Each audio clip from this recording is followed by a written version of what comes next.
подлежит ли он дальнейшему лечению в стационаре.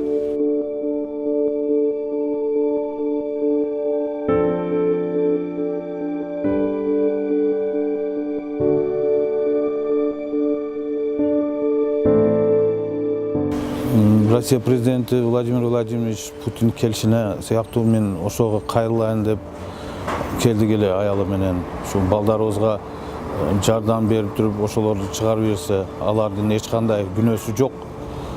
Бул бардыгы выбивать кылып түрмөдө балдарды кыйнап алынган показаниялар алардын.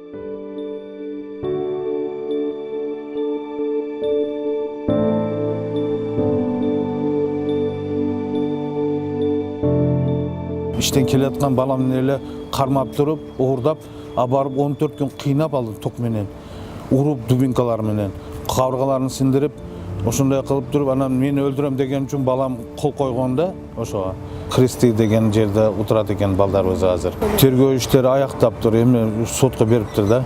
2 апрелден уже башталат экен соттору. Здравствуйте, Владимир Владимирович. Я Азимов Ахрал Исакович. Пожалуйста, помогите.